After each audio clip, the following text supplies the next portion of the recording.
Good evening, sir.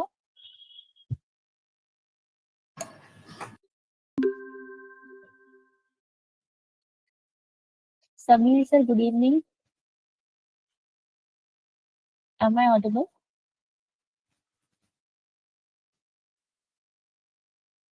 Good evening, sir. Yeah. Good evening, sir. So, good evening, Team Research Foundation of India. Esteemed schedule expert Dr. Samir Dubey, sir, and distinguished participants. It's my honor to welcome you all once again on behalf of the Research Foundation of India to our esteemed 7-day screening program and faculty development program centered on the practical application of ICT tools and online teaching in the current scenario. As we embark on the fourth day of our session, it is indeed a privilege to welcome Dr. Samin sir, who is currently serving as an assistant professor at the Medicaps University in Law. Welcome, sir. And before we move forward, let us take a moment to recognize the STEAM organizations at the forefront of this initiative: the Research Foundation of India, RFI-CARE, and Paru University, Gujarat. We also express our heartfelt appreciation to our generous sponsors, Shod Malwa, Eklag University, JHARF, Academic Research Light Association, and Edu Academic, whose support has been instrumental in ensuring the success of this program. Now, allow me to introduce our distinguished expert, Dr. Samisa. He holds graduate degrees in commerce and management. He is a management research scholar from Devi Ahilya University and holds an MCom and MBA as well as MPhil in commerce, where he attended high academic standing. With an experience of 14 years in academia, he has made significant contributions through teaching roles in various colleges. His academic interests span finance, financial market and services, policy formulation and analysis, and entrepreneurship. He has an impressive portfolio of scholarly achievements, including research papers, presentations, case study endorsed by the European Case Clearing House, and authorship of the book Banking Law and Practice in India. Notably, he served as a distinguished member of the editorial board of the International Research Journal, and before entering academics, he also gained valuable experience in the corporate sector during the 4-year period, first as a trainee and later as a consultant specializing in analytical and financial infrastructure development assignments. So, with that, I now request sir to formally begin his presentation on the topic developing e-certificates. Thank you. Over to you, sir.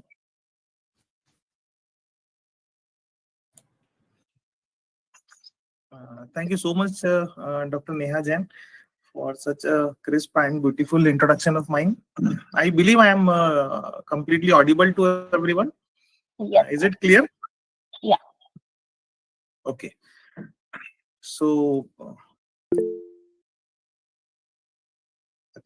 today is the fourth day of the faculty development program on the practical aspects of ICT tools and online teaching in the current scenario. Current scenario means we notify or we recognize this scenario after COVID-19.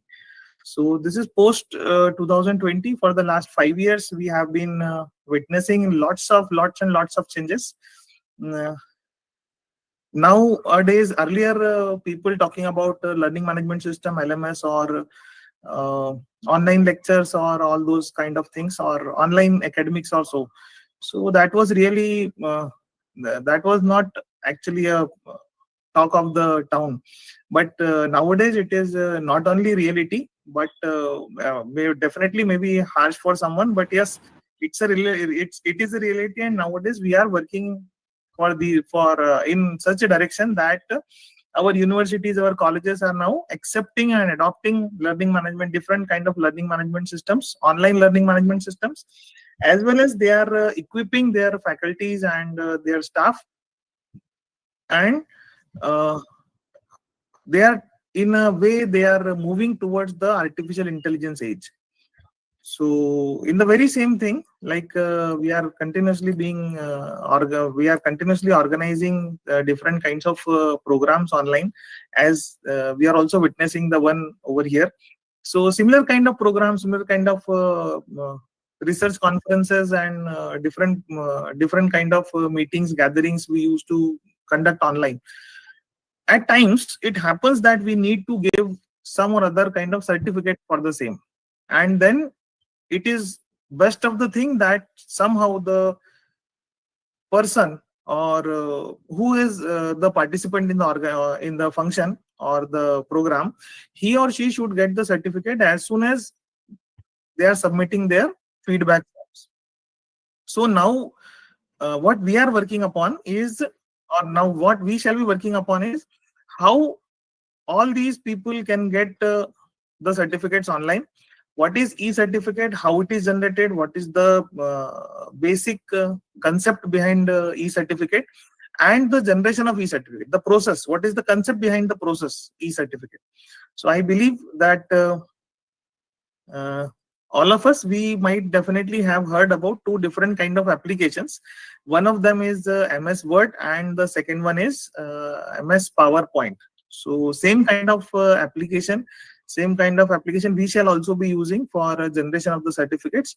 And another thing, I believe that people would have definitely learned the name, or would definitely be heard about something which is known as mail merge. I believe a lot of people know about mail merge. So there is this generation of e-certificate. It is also a kind of mail merge, but definitely it is an online process. So we do mail merge, but then attaching it to the internet, so that the people can get online their certificates online. That is what we shall be doing. Now there are two different things how we do that. For doing this, the same thing, the mail merge is already available with Microsoft Office, though it is a little bit difficult for managing through Microsoft Office. Still, I believe somebody would definitely be heard about the an open source office, which is LibreOffice. I do not know whether much people have heard about that or not, but yes, that is also one of the options through which we can generate mail merge or that kind of thing. Here, still, let us go to the our part. Let us go to our part where we shall be distributing certificate online. So now we have two different points on which we can generate certificates. First, if you already have a database, because the application which will work upon generation of e-certificates, it works upon the database. The database is basically which is required. So database should definitely be there.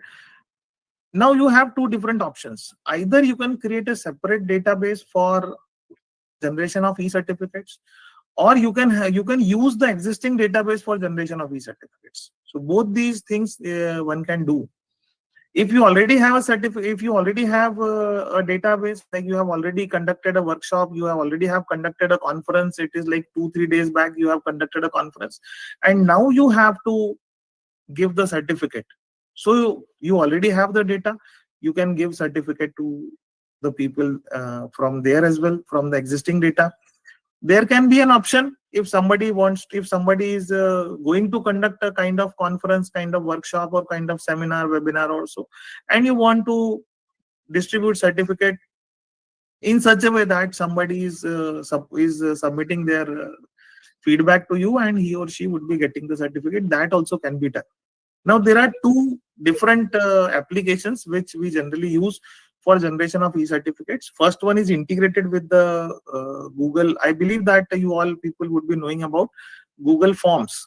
We generally create our questionnaires, we create our feedback forms through Google Forms itself. So Google Forms is the thing through which we generally distribute the certificates. Okay, so we collect the feedbacks. So with the submission of feedback only, if somebody is getting the certificate, that also can be done. Okay, now how to do that? Either you have to be an expert in mail merge. First thing, you should have authentic licensed copy of Microsoft Office, Microsoft Word, Microsoft PowerPoint, as well as Adobe Acrobat Reader. So that will do a little bit about generation of e-certificate, but that is a little bit difficult. So we shall be going for a third party application. So how to, what that application is, how to use that application, how certificate is being generated with the help of that application, and how it is distributed at both the ends. The certificate which can be from the existing data as well as from the submission of feedback, how a certificate can be issued with the help of a feedback. That also, these two things we shall be discussing over here. Okay, so now I require a little bit, like I require a database. So how to create database first with the help of Google Forms, let me quickly show you first. And in the meantime, we shall also be collecting some 457 databases. So the 457 participant database, so that we shall be like this will be live, as you shall be getting the certificate at here only in this workshop today itself. So let us see how we can do that. Okay. First of all, I believe you people would be knowing about Google Forms. So as of now, I am logging into Google Forms. Just a second. My screen is, I believe, not visible right now, but just give me a second so that I can make the screen visible. Just a second.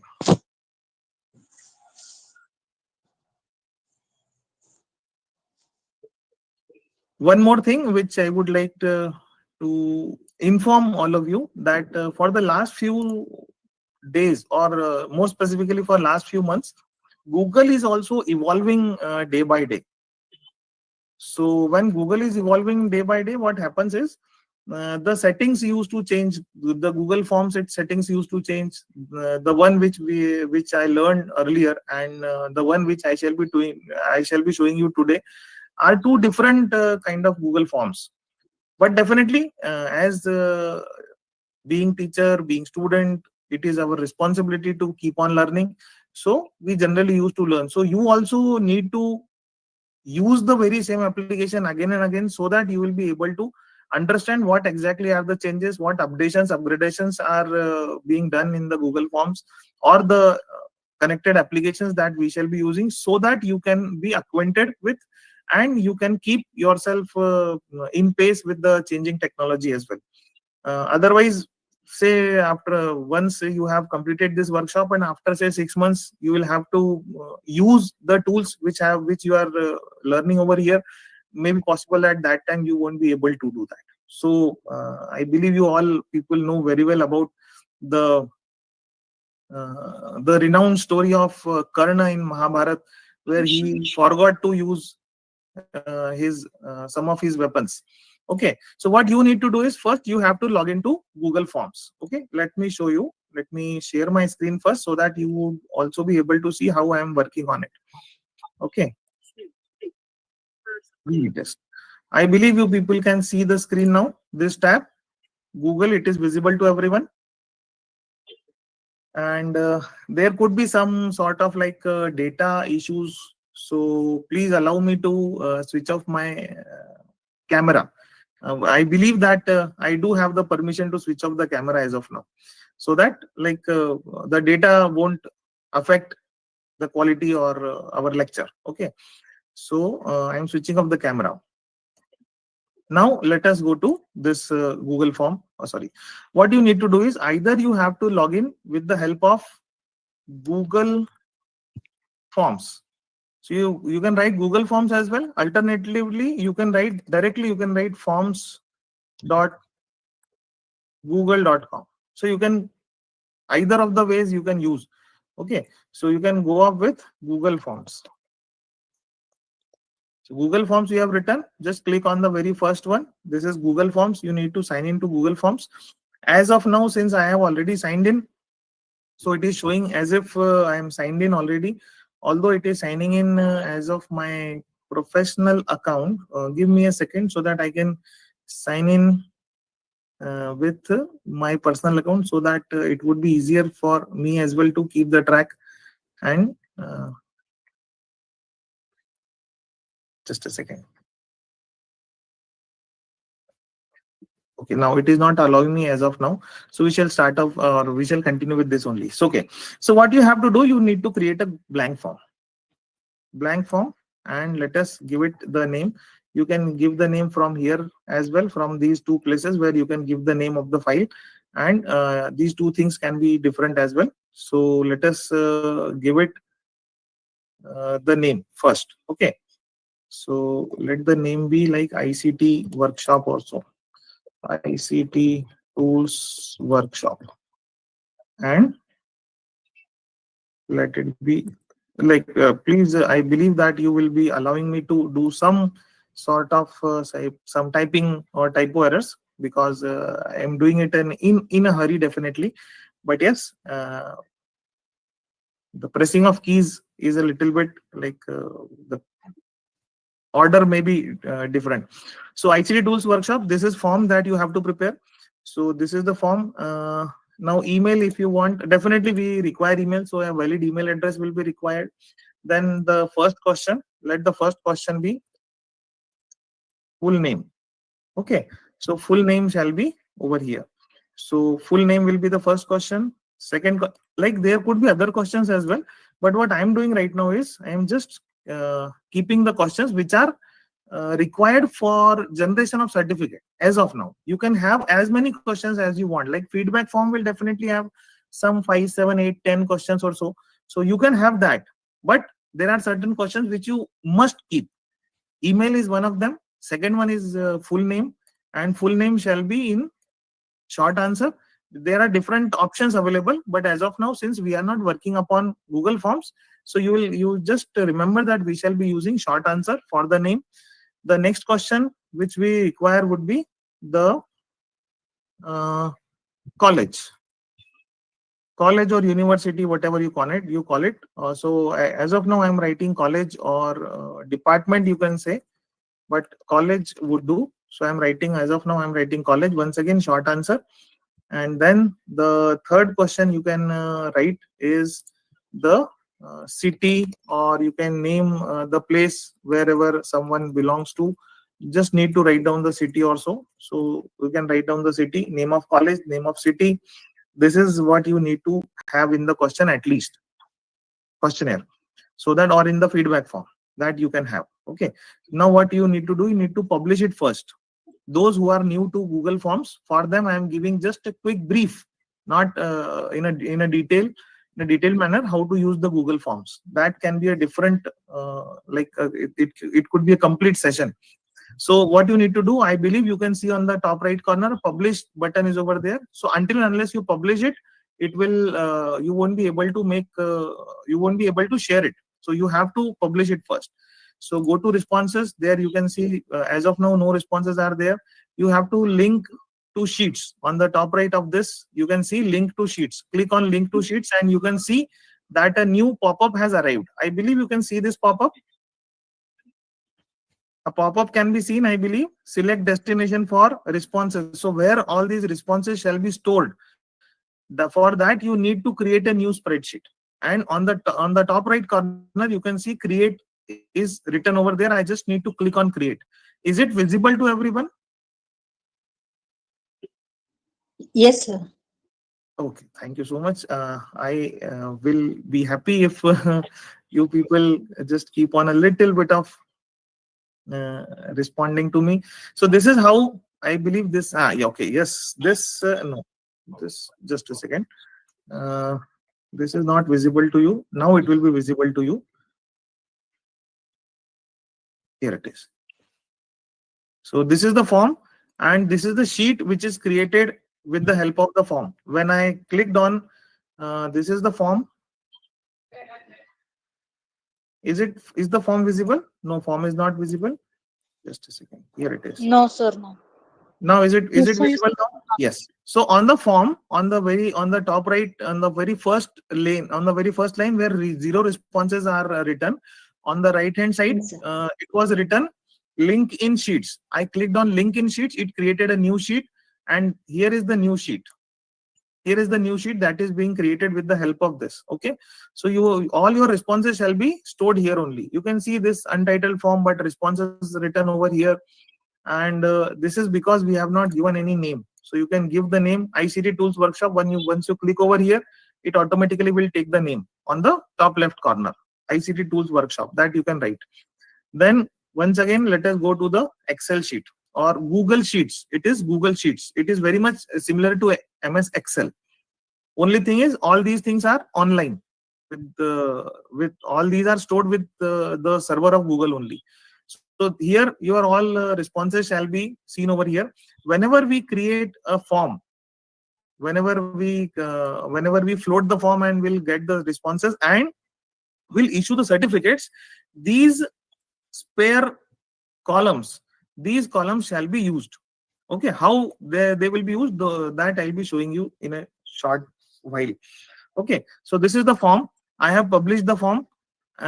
Here it is. I have published the form. Now it has different options, like go to manage, and this manage will give you different options, like who shall be editor view is restricted.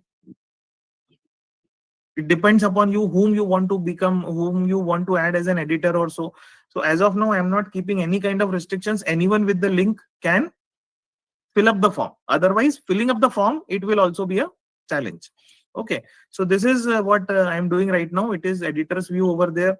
Anyone with the form, they can have the who shall be the respondent. Anyone with the link, it can have like remove link. It can be restricted, and restrictions also have some different 2-3 different layers. As of now, we are not working upon that. So this is the form. Is the form shall now be published. Okay. Since I have not added any, here it is. Since I have not. Sorry to interject. Okay. Have you moved on to a different screen? Because No, I am that only. Okay, because I can I just cannot see manage or the editor thing that you were just talking about. Is it visible now? Yes, I think Yeah, you're it is navigating visible. between. Yeah. Actually, that pop-up came over here, so I navigated to the pop-up. Okay. Sure. So just a second. Let me show you once again. Here it is. The publish over here on the top right corner. You can see publish. Once you click on publish, anyone with the link is already. Since I am using my personal account, anyone with the link will appearing over here.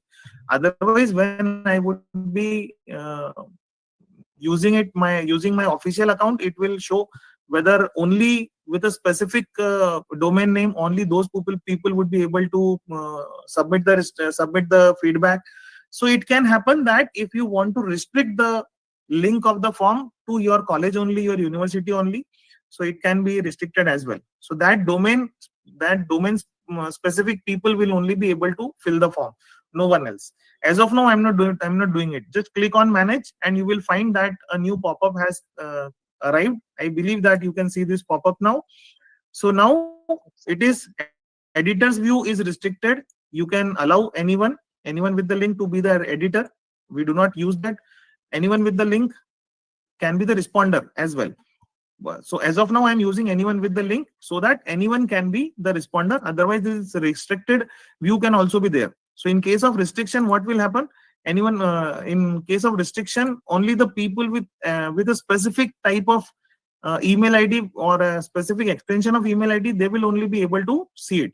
Okay. As of now, I'm keeping it to anyone with the link can respond. So now it is done, and now I have to publish the same. I have published it over here. The link is over there. I believe you can see on the top right corner. Earlier this publish tab was appearing. Now published tab is appearing as we have already published. Now this copy responder link, I believe you can see this, the second one from the left hand side, from published to second one, copy responder link. Just click on it and you will find a pop-up will once again arrive. Here you have an option to shorten the link. So I have shortened the link. Click on copy. I have copied. Now you will see that the link is